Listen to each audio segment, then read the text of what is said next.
আসসালামু আলাইকুম রহমতুল্লাহি ওয়া বারাকাতুহু। আলহামদুলিল্লাহ।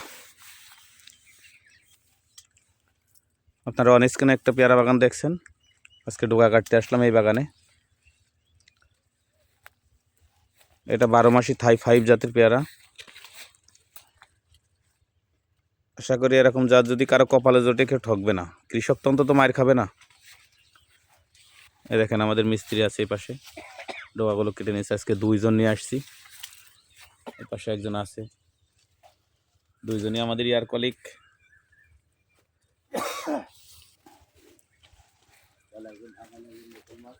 এই দেখেন ডোকাগুলো কেটে নিলাম।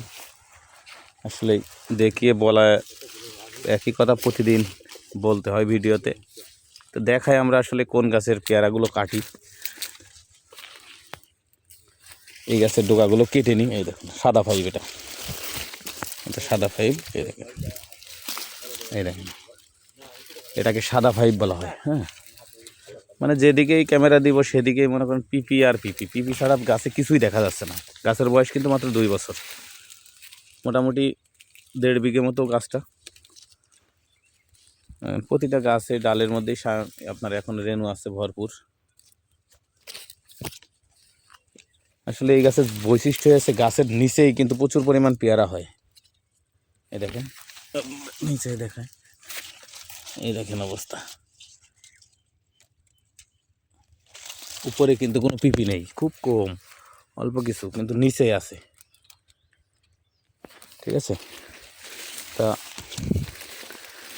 এই জাতের যদি কারো আপনাদের চারা লাগে, আমাদের স্ক্রিনে দেওয়া নাম্বার থাকবে, নাম্বারের সাথে যোগাযোগ করবেন। এই দেখেন সব নিচেই,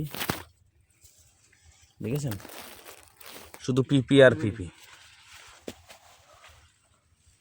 আপনার ওই যে মিস্ত্রিরা ডোকাগুলো কেটে নিয়ে এসছে, আমার মিস্ত্রিরা।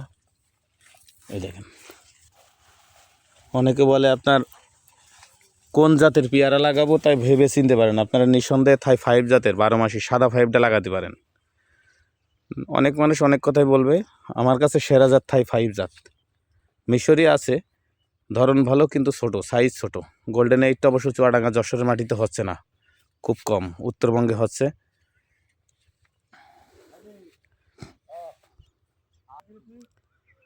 দেখেন আসলে ভিডিওতে এত কিছু দেখিয়ে শেষ করা যাবে না, ঠিক আছে, বলে শেষ করতে পারবো না। তো ভিডিও আপনাদেরকে দেখায় আসলে আমরা কীরকম ধরনের গাছের থেকে শানগুলো কাটি। 2 থেকে 2.5 বছর সর্বোচ্চ বয়স হলে গাছ থেকে ওই গাছগুলো ডোকাগুলো আমরা কেটে নিয়ে যাই। এটা আমার নার্সারি থেকে মিনিমাম 4 কিলোমিটার দূরে আমরা এখন আসি, শুধু এই জাত সংগ্রহের জন্য এখানে এত দূর থেকে আসা। শুধু যাতে কোনো কৃষকের হাতে গেলে অন্তত কৃষক না ঠকে যায়। ভাই সবচেয়ে বড় কথা হলো, কৃষক ঠকে গেলে আমাদের ব্যবসা মার খেয়ে যাবে। কৃষক ঠকানো যাবে না, কারণ তারা নিরীহ মানুষ, তাদেরকে ঠকানোর কোনো স্পেসই নেই।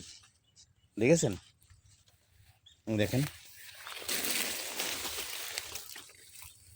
দেখেন আসলে পিপি আর পিপি চারি সাইডে। হ্যাঁ, এই দেখেন আমার মিস্ত্রি। এই দেখেন এই ডোকাগুলোকে আসলাম আজকে গ্রাফটিং করার জন্য। শেষ করা যাবে না, বাগানের আসলে বর্ণনা ভালো, গুণাগুণ বর্ণনা করে শেষ করা যাবে না। দেখেন এই এই যদি হয় অবস্থা, আরও তো আছে নিচেই। এই 5 জাতের বৈশিষ্ট্য শুধু নিচেই ধরা, তবে বাগান খুবই মনে করেন যে সুন্দর। আর যাই হোক, বাগানের মালিক আপনার যথেষ্ট বুদ্ধিমান, কোনো ডোকা টোকা কিছু কাটা নেই। এখন মোটামুটি যে রোদ পড়ছে, এই রোদে কিন্তু পেয়ারার উপরে দাগ হয়ে যাবে। এই রোদটা 1 নাগার তক পড়তে থাকলে, এই জন্য অনেক কোনো সায়ানগুলো ডোকাগুলো কাটিনি। আমাদের কালকে বলছিলাম, ভাই ডোকাগুলো আমাদের দিয়ে দিয়েছে। এখন আমরা 2জন নিয়ে আসছি আজকে ডোকা কাটার জন্য। ঠিক আছে, আল্লাহ হাফেজ।